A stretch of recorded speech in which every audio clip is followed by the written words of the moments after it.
శ్రీ గురు చరిత్ర అధ్యాయం 29 శ్రీ గణేశాన్మ శ్రీ సరస్వత్యేన్మ శ్రీ గురుభ్యో నమ.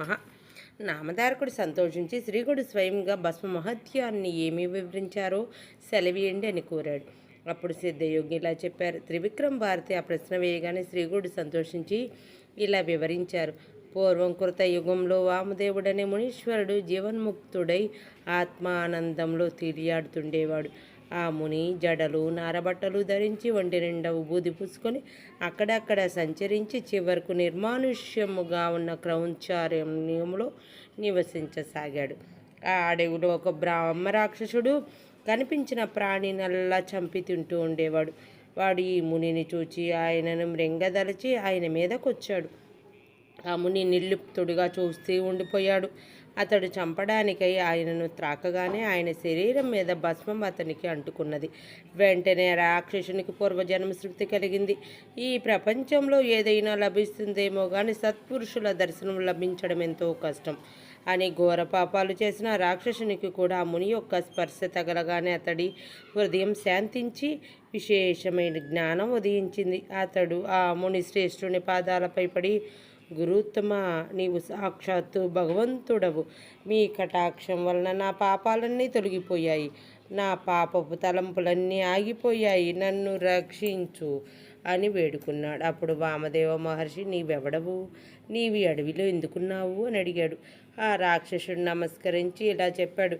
స్వామి, మీ దయ వలన నాకు పూర్వజన్మలన్నీ గుర్తొచ్చాయి. నాకు 25 జన్మల క్రిందట ఉత్తమమైన జన్మ లభించింది.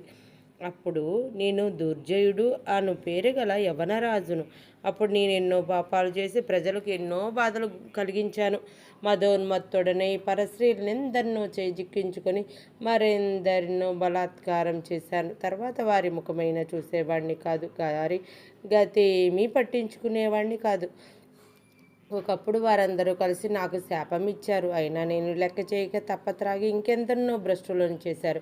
చివరకు నాకు క్షయరోగం వచ్చింది. అప్పుడు నన్ను శత్రురాజులు జయించి నా రాజ్యం ఆక్రమించుకున్నారు. అప్పుడు నేను ఎన్నో కష్టాలు పడి చివరకు చనిపోయాను. తర్వాత 10,000 సంవత్సరం నరకంలో ఘోరమైన బాధలను అనుభవించి తర్వాత 100 సంవత్సరం పిచాచమై సంచరించాను. తర్వాత జన్మలో పులిగా జన్మించాను. తర్వాత కొండ చిటువ, తోడేలు, ఊరపంది, కుక్క, నక్క, జింక, కుందేలు, కోతి, గద్ద, కప్ప, కాకి, ఎలుగబంటు, అడవి కోరుడి, గుడ్డిగాడిద, పిల్లి, కప్ప, తాబేలు, కాకి, చేప, పందికొక్కు, గుడ్లగూబ, ఏనుగు, పిల్లి అని 24 జన్మలెత్తి 25వ జన్మలో ఈ విధంగా బ్రహ్మరాక్షసుడనయ్యాను. ఇప్పుడు మీరు నా కంట పడగానే మేము మృంగాలన్న గర్భాత్రంతో మీ మీదకి వచ్చి మిమ్మల్ని త్రాకగానే నాకు ఈ జ్ఞానం కలిగింది. నేను చేసిన పాపాలన్నీ ఒక్కసారిగా తుడిచిపెట్టుకుపోయాయి. ఇక నాకు జన్మ రాహిత్యం ప్రసాదించి రక్షించు. నాకే నాటి పుణ్యమో కించిత్తుండటం వల్ల మీరు నాకు లభించారు. స్పృశించినంత మాత్రాన్ని నాకింత జ్ఞానం ప్రసాదించిన మీరు నిశ్చయంగా పరమేశ్వర్లే.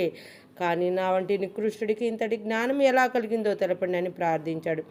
అప్పుడు వామదేవుడు, ఇది నా మహిమ కాదు, నా వంటి పైనున్న భస్మం యొక్క మహిమే. దాని మహత్యం పూర్తిగా తెలుసుకున్న వాడే లేడు. సాక్షాత్తు పరమేశ్వరుడే దాన్ని ధరిస్తాడంటే దాన్ని మహిమ వేరే చెప్పాలా? అందుకు ఒక నిదర్శనం చెబుతాను. పూర్వం కర్మభ్రష్టుడు దురాచారుడు అయిన ఒక ద్రావిడ బ్రాహ్మణుడు ఉండేవాడు. అతడు ఒక శూద్ర స్త్రీని చేరదీసినందుకు ఊరంతా అతన్ని వెలివేశారు. చివరికి అతని తల్లిదండ్రులు కూడా అతన్ని చేరనివ్వలేదు. క్రమంగా అతనికి త్రాగుడు అలవాటై అందుకు డబ్బు లేక దొంగతనం చేస్తూ ఉండేవాడు. ఒకనాడు అతడు త్రాగి ఆ శూద్ర స్త్రీ దగ్గెళ్ళగానే అక్కడ వేరొక ప్రియుడు ఎదురై అతనిని చితకబాది ఊరి బయట ఒక గోతిలో పారవేశాడు. అతడు కొన్న ఊపిరితో పడి ఉండగా చూచి శవమనుకొని ప్రక్కనే బూడిదలో పడుకొని ఉన్న ఒక కుక్క పీకు తినడానికి వచ్చి అతన్ని నక్క సిక్క పర్యంతము వాసన చూసింది. అప్పుడు దాని ఒంటి మీదనున్న బూడిద కొంచెం అతడి తలపైన పడింది. కొద్దిసేపట్లో అతనికి అవసాన దశ రాగానే యమదూతలు వచ్చారు. ఇంతలో ఎక్కడి నుండి వచ్చారో కానీ శివదూతలు వచ్చి వాళ్ళని తరిమివేశారు. అప్పుడు యమధర్మరాజు అక్కడికి వచ్చి వారిని కారణం అడిగాడు. అప్పుడు ఆ శివశంకరులు ఆ శవం పైన ఉన్న ఉబూది చూపి ఉబూది పూసుకొని వారందరినీ కైలాసానికి తీసుకుని రమ్మని మా పరమశివుడు ఆదేశించాడు. భస్మం ధరించిన వారి పాపాలన్నీ నశిస్తాయని చెప్పాడు. కనుకనే ఓ రాక్షసుడా, నేను భక్తితో విభూది ధరిస్తాను అని వామదేవుడు చెప్పాడు. అప్పుడు ఆ రాక్షసుడు, స్వామి సాక్షాత్తు మీరు ఆ పరమేశ్వర్లే, నా పూర్వ పుణ్యలేశం వల్ల మీ దర్శనం ఈ జ్ఞానం లభించాయి. ఇకనైనా నన్ను ఉద్ధరించుట అంతటి మహత్యం గల ఆ భస్మాన్ని ఏ విధముగా ధరించాలో వివరించని వేడుకున్నాడు. వామదేవుడు ఇలా చెప్పాడు. ఒకప్పుడు శివుడు తన గణాలతో కలిసి క్రీడించటానికి మందర పర్వతానికి వచ్చాడు.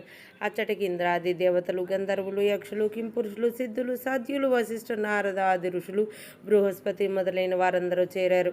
అప్పుడు వారి మధ్య సింహాసనం మీద శివుడు కూర్చున్నాడు. కర్పూర కాంతి గల దేహంతో, జడలు, నాగాభరణాలు, చంద్రవంక సకలాయుధాలు ధరించిన ఆయన ఎర్రని వస్త్రాలు ధరించి ఉన్నాడు.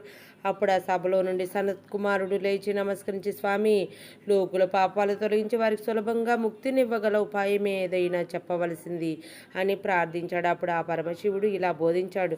సులభంగా 4 పురుషార్థాలను ప్రసాదించగలది భస్మంతో త్రిపుండ్రాలు ధరించడం.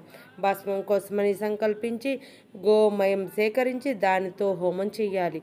అలా చెయ్యగా వచ్చిన భస్మాన్ని సంధ్యోజాతం అనే మంత్రంతో చేతిలోనికి తీసుకుని అగ్నిరీత్యా అనే మంత్రంతో అభిమంత్రించి మానసోక్త అనే మంత్రం చదువుతూ దాన్ని బొట్టన వ్రేలితో నలిపి త్రయంబకం అని చెబుతూ శిరస్సున ధరించాలి. తర్వాత త్రయాయుషం జమదగ్ని అనే మంత్రాలతో త్రిపుండ్రాలు ధరించాలి. ఆ మూడింటిలో ఏ రేఖ కూడా కని బొమ్మల కొనలు దాటకూడదు. ఆ రేఖలలో మొదటిది, చివరిది, మధ్యం అనామిక అనే వేళ్లతో అద్దుకున్నాక అప్పుడు బొటన వ్రేలితో కుడివైపు నుండి ఎడమ ప్రక్కకు మధ్య రేఖ దిద్దుకోవాలి. వీటిలో మొదటి రేఖను ఆకారము, వర్ణము, గర్భాపత్యాగ్ని, భూతత్వం, రజగుణం, ఋగ్వేదం, క్రియాశక్తి, ప్రాతః సదనము, బ్రహ్మదేవత, రెండవ రేఖకు ఉకారము, వర్ణనము, దక్షిణాగ్ని, ఆకాశతత్వం, యజుర్వేదం, మధ్యందిన సవనములకు సంకేతము, ఇచ్ఛాశక్తి, విష్ణుదేవతకు చిహ్నం, మూడవ రేఖకు మకారము, ఆహ్వానీయాగ్ని, సత్వగుణము, జ్ఞానశక్తి, తృతీయ సవనము, శివునికి సంకేతము. ఇలా భావించి త్రిపుండ్రం ధరించాలి. ఈ రీతిన భస్మం ధరించిన ముముక్షువులకు ముక్తి లభిస్తుంది. మిగిలిన వారికి వారు కోరిన పురుషార్థాలు లభిస్తాయి. కనుక 4 ఆశ్రమాలకు చెందిన వారు భస్మం ధరించాలి. దాని వలన పాపాలు నశించి పుణ్యం చేకూరుతుంది. ఈ విధానం తెలియకపోయినా సంపూర్ణమైన విశ్వాసంతో భస్మం ధరించినా చాలు, పాపాలన్నీ నశిస్తాయి. భూమిపైన తీర్థాలన్నిటిలో స్నానం చేసినంతటి పుణ్యము, మంత్రాలన్నీ అనుష్ఠానం చేసిన ఫలితము లభించడమే కాక ఇతరులకు కూడా ఉత్తమ గతి లభిస్తుంది. వ్యాధి భయం తొలగి దీర్ఘాయువు, ఐశ్వర్యము, జ్ఞానము లభిస్తాయి అని శివుడు చెప్పాడు. కనుక ఓ రాక్షసుడా, ఈ భస్మం వలనే నీకిట్టి జ్ఞానము కలిగింది అని చెప్పి కొంచెం భస్మం మంత్రించి వామదేవ మహర్షి ఆ రాక్షసుడికి ప్రసాదించాడు.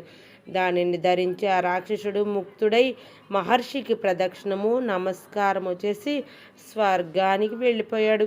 వామదేవుడు త్రిమూర్తి అవతారము, జీవులను ఉద్ధరించటానికి మానవాకృతిలో భూమిపై సంచరిస్తూ ఉంటాడు.